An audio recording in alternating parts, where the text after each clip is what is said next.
March 1918, a colossal U.S. Navy ship, the USS Cyclops, sails north from Barbados and disappears without a trace. No distress signal, no wreckage, no survivors. More than 300 men, gone. For over a century, the fate of Cyclops has haunted naval history and ignited countless theories. Was it enemy action during the Great War, a sudden storm, a mechanical catastrophe, or something far more sinister, hidden deep within the waters we now call the Bermuda Triangle?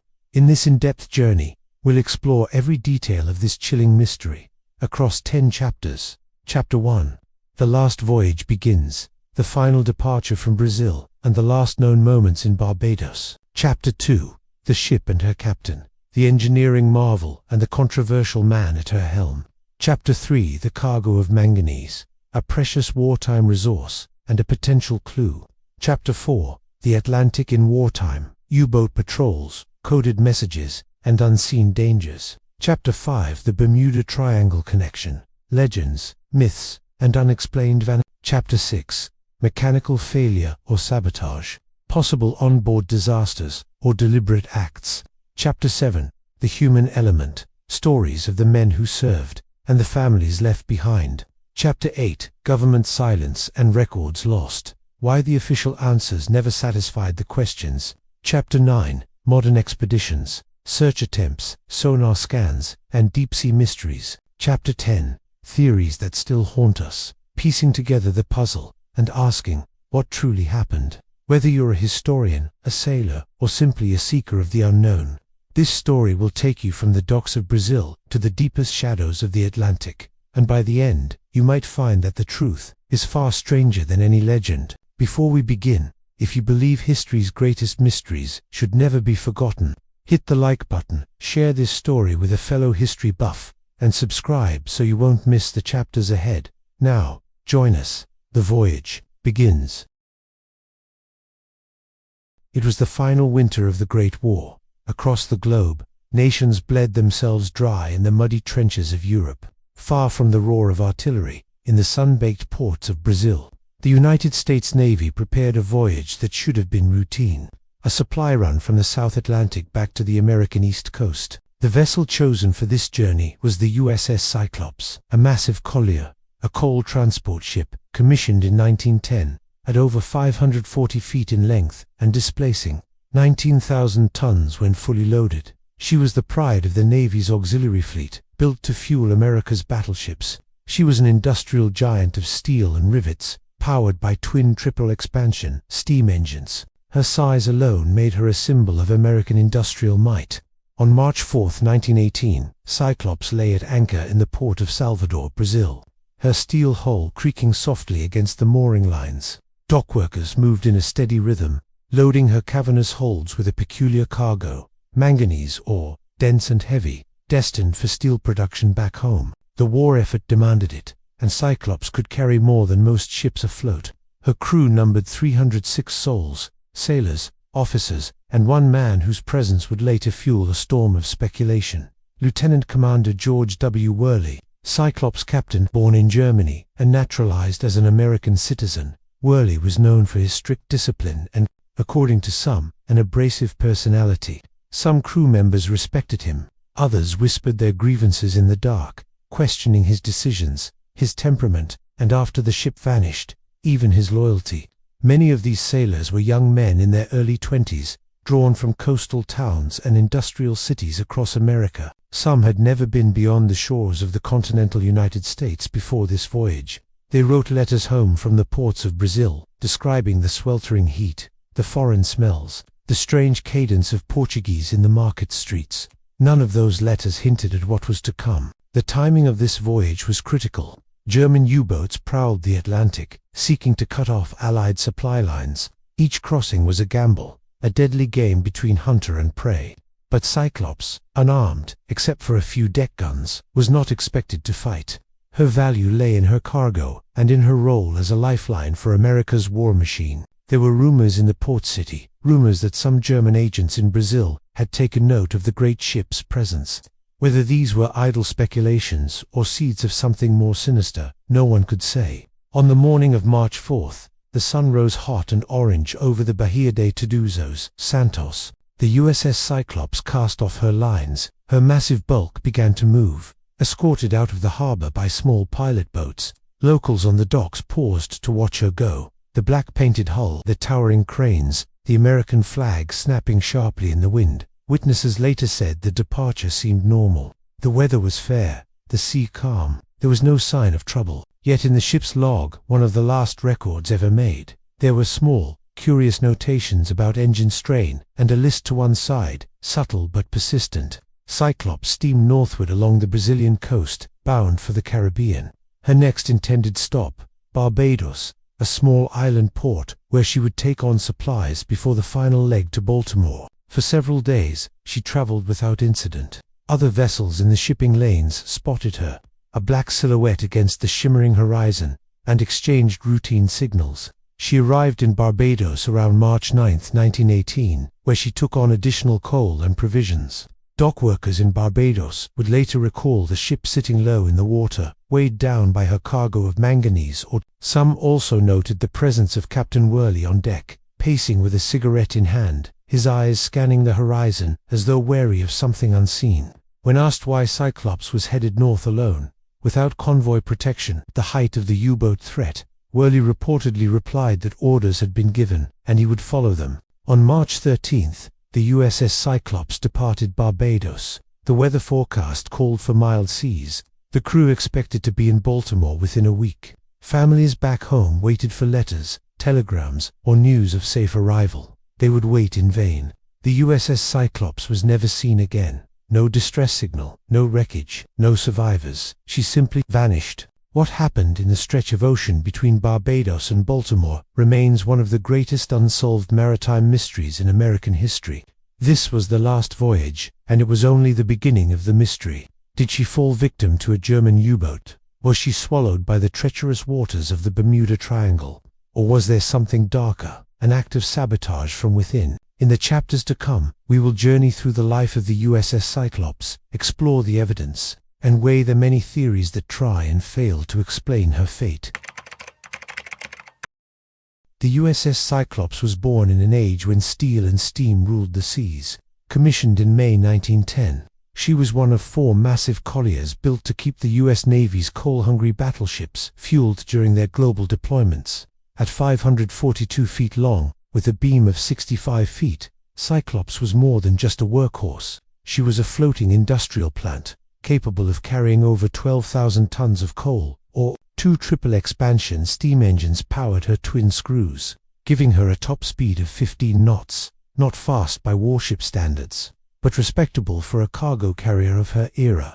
Her hull was a lattice of steel plates and rivets, her interior a maze of cavernous holds, coal chutes, and machinery spaces where the air was thick with coal dust and heat. She could refuel battleships at sea, a skill that gave the U.S. Navy a strategic reach few rivals could match. On deck, towering cargo cranes swung over yawning hatchways.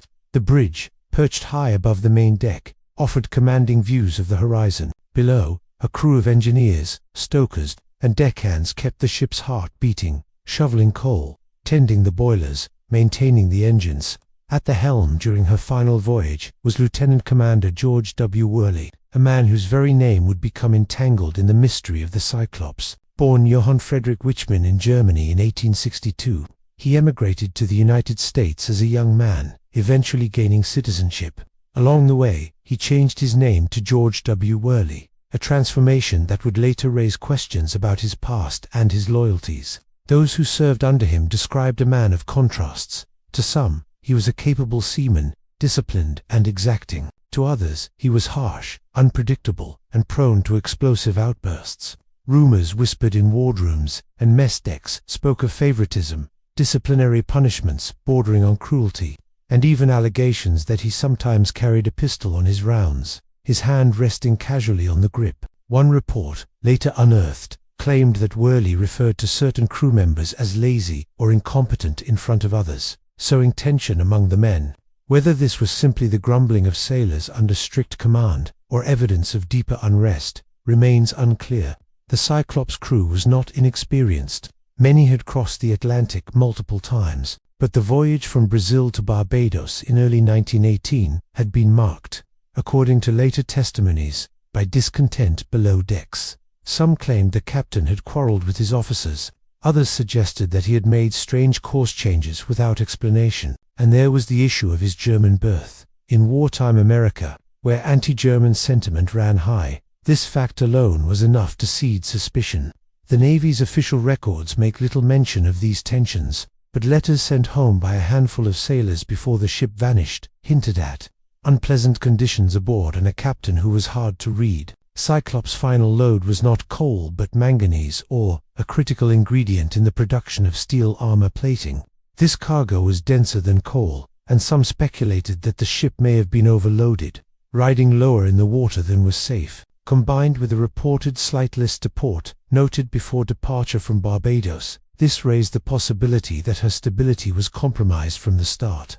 Yet Captain Worley seemed confident enough to proceed without convoy escort, an unusual decision given the active threat of German U-boats. By all appearances, Cyclops was a ship in her prime, strong, well-armed for a collier, and commanded by an officer with years of naval experience.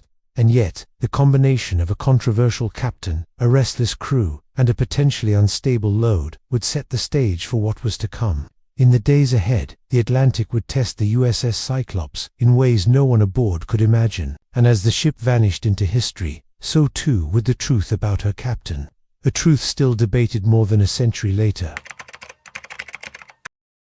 Manganese. To the average person in 1918, the name meant little. But to military planners, shipbuilders, and metallurgists, manganese was gold in disguise. In the early 20th century, it was an essential alloying element in steel production. A small percentage of manganese in steel dramatically increased hardness, reduced brittleness, and made the armor plating of battleships and tanks far more resistant to enemy fire. The First World War had pushed demand to unprecedented levels. Every ton of manganese meant stronger guns, tougher armor, and longer-lasting industrial machinery. Brazil's rich manganese deposits became a critical source for the Allied war effort, and in March 1918, the USS Cyclops was tasked with transporting an enormous shipment of it, over 10,000 tons of raw manganese ore, from the Brazilian port of Salvador to Baltimore. Unlike coal, which was lighter and could be trimmed evenly in the ship's holds, manganese ore was extremely dense. Even a modest quantity could quickly bring a ship low in the water. For the Cyclops, this meant several things: reduced freeboard, less distance between the deck and the waterline, making her more vulnerable to waves washing over the bow; altered stability, dense cargo placed unevenly could cause a dangerous list; stress on the hull, the ship's frame and plates would endure greater strain in heavy seas. Dock workers in Barbados noted that Cyclops sat lower than they'd ever seen her. The Plimsoll line, the legal load limit mark, dangerously close to being submerged. Some even claimed she looked tired, her hull paint streaked with salt and rust from the long voyage south. Before leaving Barbados, a subtle but persistent list to port had been observed. In calm weather, a slight list might seem harmless, but for a heavily loaded ship, it could be a harbinger of disaster. Possible causes included uneven loading of manganese or water ingress in one of the portside holds, shifting of cargo during earlier rough seas. If the manganese had shifted in heavy weather, it could have produced a free surface effect, a deadly instability where the ship's center of gravity moved unpredictably, making her prone to capsize. The Cyclops' northbound route took her through the intersecting currents of the Atlantic, where weather could change quickly and waves could strike from unexpected angles. For a ship riding low with dense cargo, these conditions magnified the risk. And there was another factor: wartime secrecy. Captains were under orders not to send unnecessary radio messages that might reveal their position to enemy forces. This meant that if trouble developed, help could be delayed, or never come at all. While many point to the manganese load as the simplest explanation for Cyclops' disappearance, an overloaded ship succumbing to bad weather, others suggest a darker angle. Could the cargo itself have been tampered with? Could enemy agents in Brazil have introduced explosives or destabilizing elements into the ore, turning the ship's own load into a weapon? There is no hard evidence for such sabotage, but in the tense, paranoid climate of 1918, the possibility could not be dismissed outright.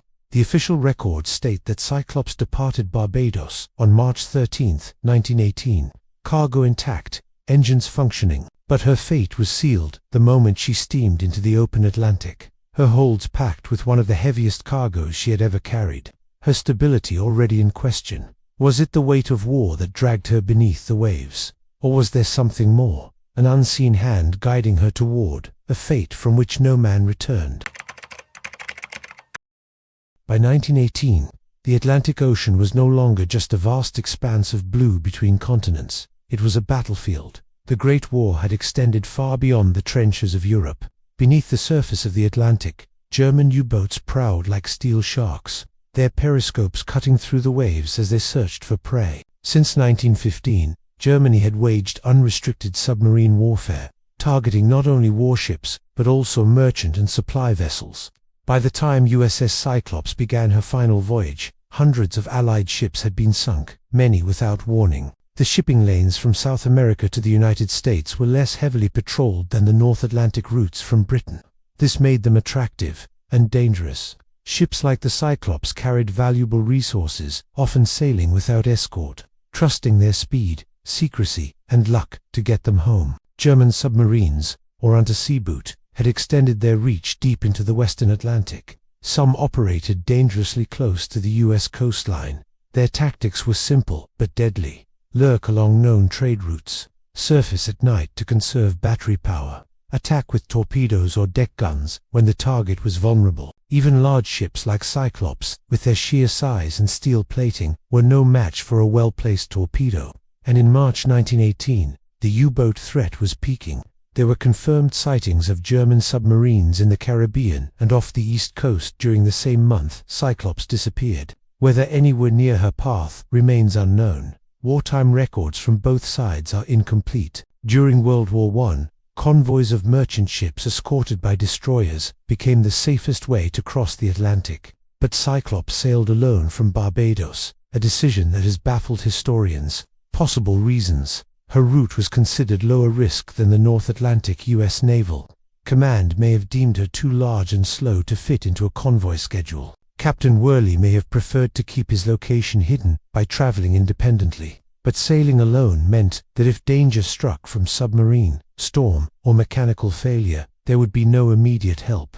In wartime, ships observed strict radio discipline. Transmissions could be intercepted by enemy direction-finding equipment, revealing a ship's position. This meant distress calls were only sent in extreme emergencies. Cyclops' last confirmed message was routine, sent from Barbados before departure. From that moment on, silence. Whether she never had the chance to send a distress signal, or whether she did and it was never received, remains one of the great questions of the case. The U-boat threat was not the only danger. The Atlantic in March could turn violent with little warning. Sudden squalls, rogue waves, and shifting currents could challenge even the most seaworthy vessel.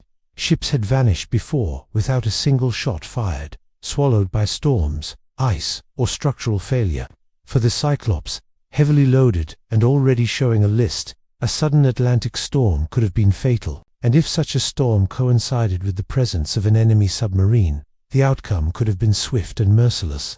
Although the term Bermuda Triangle would not be popularized until decades later, the stretch of ocean between the Caribbean and the U.S. East Coast already had a reputation among sailors. Unpredictable weather, powerful currents, and poor navigational visibility made it treacherous. If Cyclops' course from Barbados took her through this area, as is likely, she would have entered one of the most dangerous maritime zones in the Western Hemisphere. By mid-March 1918, Cyclops was steaming north, alone, into an ocean bristling with unseen threats. U-boats, storms, shifting cargo, and the weight of war bore down on her steel hull. In those final days, the Atlantic held its breath. Somewhere between Barbados and Baltimore, the USS Cyclops vanished into the fog of war, leaving behind only silence. In 1918, no one spoke of the Bermuda Triangle, at least, not by that name. The term would only gain popularity in the 1950s and 60s, after a series of unexplained disappearances drew the public's attention. But long before the phrase entered popular culture, sailors whispered about a region in the Western Atlantic where compasses misbehaved, storms appeared from nowhere, and ships simply vanished. This loosely defined area, with vertices near Miami, Bermuda, and Puerto Rico, covered the very waters the USS Cyclops would have crossed on her way from Barbados to Baltimore. Naval records before and after 1918 contain accounts of ships lost without clear explanation in roughly the same region. Sudden disappearances with no distress calls, wreckage never recovered, entire crews missing, leaving no trace. While storms and human error explained some cases, others remained maddeningly unresolved. When the Cyclops vanished, her loss fit the pattern perfectly. A large, seaworthy vessel, gone without a single signal, in a region known for unpredictable hazards. Scientists and navigators point to several natural phenomena that could account for such vanishings. Rapid weather shifts. Warm tropical air meeting cold fronts from the north can produce violent squalls in minutes. Powerful currents. The Gulf Stream flows like a river within the ocean, capable of carrying debris hundreds of miles in days, dispersing any trace of a wreck. Magnetic anomalies. Though often exaggerated, there are areas where navigational compasses experience deviation, potentially leading ships off course. For a heavily loaded Cyclops, already showing signs of instability, any combination of these factors could have been deadly. Beyond natural causes, the Bermuda Triangle has inspired a host of more sensational theories. Time warps or dimensional portals, hypothetical rifts in space-time swallowing ships whole, underwater gas eruptions, massive methane hydrate releases destabilizing ships and making them sink without warning. Alien intervention. UFO enthusiasts suggest that extraterrestrial craft may have taken an interest in the region for reasons unknown. While these theories remain unproven and largely dismissed by scientists, they persist in popular imagination, especially in cases like the Cyclops, where the absence of evidence leaves room for speculation. In the decades following her disappearance, as the Bermuda Triangle mythos grew, the Cyclops became one of its most prominent examples. Books, television specials, and documentaries repeatedly pointed to her as a classic vanishing ship, a mystery without witnesses, wreckage, or answers. The fact that her sister ships, the USS Proteus and USS Nereus, would later vanish under similar circumstances in the same general region only deepened the triangle's hold on the story. Whether one accepts the Bermuda Triangle connection or dismisses it as coincidence, there is no denying that the waters she sailed were among the most perilous in the Western Hemisphere. Was the USS Cyclops another victim of the Atlantic's fury, or something beyond human understanding? In the next chapter, we'll examine the possibility of mechanical failure, or sabotage. The USS Cyclops was an engineering marvel of her time, but no ship was invincible. Her massive steel hull, while strong, was subject to the same laws of physics and the same weaknesses as every other vessel at sea. By 1918, she had been in service for 8 years, logging thousands of miles across the globe. Though regularly maintained, the stresses of ocean voyages, salt, corrosion, metal fatigue, constant vibration from the engines, could weaken even the most solid construction. Some naval engineers have suggested that Cyclops' disappearance could have been the result of structural failure. If a critical frame or bulkhead gave way in heavy seas, the resulting breach could have been catastrophic, flooding the holds and dragging her under within minutes. Her final load, over 10,000 tons of manganese ore, added extraordinary stress to the hull. If the ore shifted suddenly in rough weather, the imbalance could have caused the ship to heel dangerously. In such a state, a large wave striking from the wrong angle might have been all it took to capsize her. And once a ship of Cyclops size began to roll beyond a certain point, recovery was nearly impossible. The ocean would have claimed her in moments, giving the crew little to no chance to send a distress call. Before leaving Brazil, the Cyclops logs reportedly noted engine strain and a slight list to port. Whether these issues were ever fully resolved remains uncertain. A compromised propulsion system in the middle of the Atlantic could have left her vulnerable to both storms and enemy attack. If the list worsened during the voyage, it might have indicated water ingress or an unresolved loading imbalance, both serious threats to her stability. But not all explanations are mechanical. Some investigators have turned their attention to human actions, deliberate or otherwise. One theory suggests enemy infiltration. German agents in Brazil, aware of the ship's cargo and route, could have planted explosives within the Manganese, or a timed or remote detonated charge could have destroyed her without warning, leaving minimal floating debris. Another theory focuses on internal unrest. Captain George W. Worley's strained relationship with his crew may have created tensions that boiled over during the voyage. Could there have been an act of mutiny? If so, where would the mutineers have gone? The open ocean offers no escape, unless another ship was waiting. Worley's German birth and controversial command style have fueled decades of speculation. Some have suggested, without definitive proof, that he may have had sympathies for his country of origin during wartime. If true, could he have deliberately diverted the Cyclops to meet a German raider or submarine? Could the crew have been taken prisoner, the ship scuttled? No records from German archives confirm such a capture, but wartime records were incomplete, and many were destroyed in the years following the war. What makes the sabotage theory so haunting is the absolute absence of evidence. No wreckage, no life rafts, no survivors. In mechanical failures, the ocean often leaves clues: debris, oil slicks, personal effects, washing ashore. In the case of the Cyclops, there was nothing. Was it the sea that claimed her, or the hand of man? The truth may lie somewhere in between, in the shadows where steel, salt, and human ambition collide. The USS Cyclops was more than a vessel of steel plates and rivets. She was a living community at sea, home to over 300 souls: sailors, engineers, stokers, cooks, officers, each with their own stories, dreams, and families waiting on distant shores. For all the speculation about cargo, storms, and enemy action, the heart of this mystery lies not in the mechanics of her disappearance, but in the human cost it carried.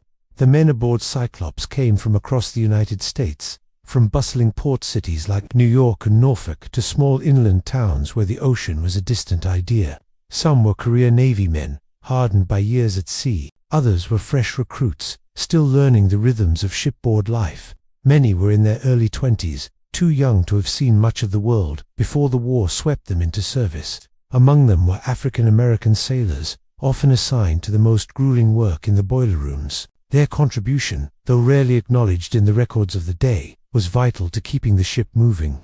A handful of letters written in Brazil and Barbados survived, fragile pieces of paper that now hold the last known words of men lost to the sea. One sailor wrote to his wife, "The heat here is like nothing I've felt before. We load the cargo day and night, but I'm thinking only of home. Tell the children I will be there before spring." Another to his mother, "The captain keeps to himself, but the ship is strong. We'll be in Baltimore soon, and I'll have stories to tell." Those stories would never be told. The officers' mess was a place of formalities, uniforms pressed, decorum maintained. But beneath the surface, there were tensions. Captain Worley's leadership style, already a subject of rumor, was a source of quiet unease for some. Did these tensions ever reach a breaking point, or were they simply the natural friction of men under strain in a dangerous time? When Cyclops failed to arrive in Baltimore, the families of her crew entered a purgatory of uncertainty. Weeks passed with no word. Newspapers printed lists of the missing, alongside hopeful headlines that the ship might have been delayed. But hope fades in the face of silence. Letters to the Navy went unanswered or returned with the same official statement: the USS Cyclops is overdue and presumed lost. No further information is available. For mothers, wives, and children, the absence of closure was a wound that never truly healed. In military history, ships are often remembered for their service, their battles, their technological innovations. But in the case of the Cyclops, the most enduring legacy is the unanswered question, not just of how she was lost, but of who was lost with her. Over 300 men, their names etched in naval records, their bodies never recovered, remain part of the ocean's unclaimed dead. Every theory, every search, every whisper of the Cyclops' fate is, at its core, a search for these men. For in solving the mystery, we might finally give them the homecoming they never had. When the USS Cyclops failed to arrive in Baltimore by her expected date in late March 1918, the U.S. Navy initially assumed she had been delayed by weather or mechanical trouble. Days passed, weeks, no word came. On April 14th, the Navy issued its first official statement to the press: the USS Cyclops is overdue and presumed lost. No distress call was received. The announcement was brief, offering no details, only the stark fact of her disappearance. Families who had clung to hope now faced the grim reality that the ship and all aboard were gone. A formal inquiry was launched, led by a Navy Board of Investigation. The board's mission: to reconstruct the ship's last known movements, examine her cargo, her crew, and her captain's conduct, and search for any clue as to her fate. But the inquiry faced an immediate obstacle. There was almost no evidence to examine, no wreckage to inspect, no survivors to question, no enemy reports of an attack. The board interviewed dockworkers in Brazil and Barbados, consulted weather records, and reviewed the Cyclops maintenance logs from before her departure. Yet each lead ended in uncertainty. Over the decades, historians attempting to revisit the case have run into a troubling problem. Many of the Navy's original records relating to the Cyclops are missing. Some were reportedly destroyed in routine archival purges, others may have been misplaced during wartime relocations, and some files simply vanished, with no record of when or why. Even the Board of Investigation's final report, once available in Navy archives, is now incomplete, with certain sections redacted or lost entirely. For conspiracy theorists, this absence of documentation is proof of a cover-up. For historians, it is a source of endless frustration. There are several possible explanations for the government's limited disclosures. National security. In 1918, the US was at war, and releasing details about a major naval loss could have emboldened the enemy. Lack of evidence. With no physical proof, officials may have avoided speculation to prevent misinformation. Protecting reputations. If the inquiry found fault with commanding officers or naval procedures, those findings may have been suppressed to preserve morale and public confidence. Whatever the reason, the effect was the same. The official story was minimal, and the unanswered questions multiplied. Newspapers across the country covered the loss with a mix of sorrow and curiosity. Headlines like "Cyclops Mystery Deepens" and "No Trace of Missing Ship" ran alongside speculative edits. Some blamed storms, others suspected German U-boats, a few hinted at sabotage, but without official confirmation, the press could only recycle rumors. Families of the lost crew wrote letters to their representatives, demanding answers. The replies, when they came, were polite but uninformative, often repeating the same language as the Navy's original statement. In the century since her disappearance, the US government has never released a definitive explanation for the loss of the USS Cyclops. Modern naval historians admit that, with so little evidence, any conclusion would be guesswork. The ship's name appears on memorials, her story told in naval histories, but the specifics of her final hours remain locked away, perhaps forever. Was it secrecy, or simple absence of proof? In the void left by official silence, imagination has filled the gaps. And in those gaps, theories have grown like shadows. In the decades following the disappearance of the USS Cyclops, advances in technology transformed the way we explore the ocean floor. Where early 20th century search efforts relied on surface ships and drag lines, modern expeditions could deploy sonar mapping, deep-sea submersibles, and remotely operated vehicles capable of operating miles below the surface. For oceanographers and naval historians, Cyclops became one of the most coveted lost ship targets, a riddle waiting to be solved in steel and rivets beneath the Atlantic. Finding any shipwreck in the open ocean is difficult.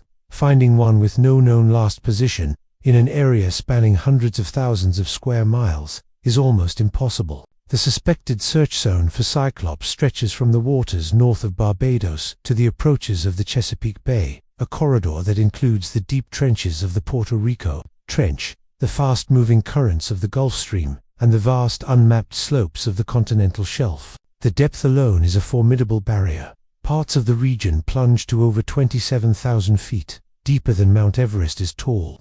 Even with modern ROVs, covering such territory would take decades. Over the years, several major expeditions have included Cyclops in their objectives. 1980s, Navy sonar sweeps. U.S. Navy vessels conducting training exercises in the region reported sonar contacts that were later ruled out as natural formations or other wrecks. 2000s private expeditions. Independent marine archaeology groups, using side-scan, sonar, mapped sections of the seabed between Barbados and Bermuda. They located several unknown wrecks, but none matched Cyclops' dimensions or profile. 2010s, Bermuda Triangle surveys. Joint scientific expeditions sought to document the geology and wrecks of the so-called Bermuda Triangle. While dozens of anomalies were found, Cyclops remained absent. Even if a large wreck is located, confirming it as Cyclops is not simple. After more than a century, steel hulls collapse under the weight of sediment and corrosion. Identifying features may be buried, and cargo, like manganese ore, could have long since dispersed. Without a ship's bell, nameplate, or other unique artifact, positive identification can be elusive. Recent advances in high-resolution, sonar, and autonomous underwater drones have renewed optimism. Autonomous drones can scan continuously for weeks, producing detailed 3D maps of the seabed. Some researchers believe that with sustained effort and funding, the location of the Cyclops could be pinpointed within the next decade. There is also the possibility of stumbling upon her by accident, as has happened with other famous wrecks. The ocean holds its secrets closely, but sometimes it gives one back. For historians, finding the Cyclops would close one of the most enduring chapters in U.S. naval history. For the families of the lost, it would mean something deeper, a final resting place marked, acknowledged, and remembered. Somewhere in the depths lies the answer, steel twisted by time, resting in silence. Until we find her, the USS Cyclops remains both a memory and a mystery. More than 100 years have passed since the USS Cyclops vanished, yet the mystery has not faded. Instead, it has deepened, fed by the absence of evidence, the gaps in official records, and the human need to find meaning in loss. Over the decades, theories have multiplied, each offering its own explanation for what happened between Barbados and Baltimore in March 1918. Some are grounded in science, others in rumor, and still others in the realm of legend. The simplest, and perhaps most widely accepted explanation, is that the Cyclops encountered severe weather that overwhelmed her. A sudden Atlantic storm could have combined with her heavy manganese or cargo, an existing port list, pushing her stability past the tipping point. If structural weaknesses or hull fatigue had developed after years of service, a large wave or series of swells could have caused catastrophic failure. This theory explains the lack of distress signals. The ship may have gone down too quickly for the crew to respond. In the wartime context of 1918, German U-boats prowled the Atlantic, seeking to disrupt Allied supply lines. Cyclops, traveling alone and unescorted, would have been an inviting target. Some believe a submarine attack sank her without leaving survivors or debris. However, no confirmed German naval record mentions the sinking of a ship matching Cyclops size during that period, leaving this theory plausible but unproven. Captain George W. Worley's German birth and controversial leadership style have fueled suspicion. Could the captain have been sympathetic to Germany and deliberately steered Cyclops into enemy hands? Could a crew member have sabotaged the ship, damaging critical systems or setting explosives within the cargo? While no evidence directly supports these accusations, the tensions aboard and wartime paranoia make them difficult to dismiss outright. Though the term Bermuda Triangle did not exist in 1918, later researchers placed Cyclops within the area now linked to unexplained disappearances. Rapid weather shifts, powerful currents, and magnetic anomalies could have played a role. More sensational theories speak of time warps, methane gas eruptions from the seabed, or even extraterrestrial intervention. These ideas capture the imagination, but remain unsupported by physical proof. Manganese ore, while valuable, is extremely dense. If loaded unevenly, it could destabilize a ship. If contaminated with moisture, it could create shifting weight or chemical reactions that weaken structural supports. Some suggest that a sudden shift in cargo during rough seas could have capsized Cyclops almost instantly.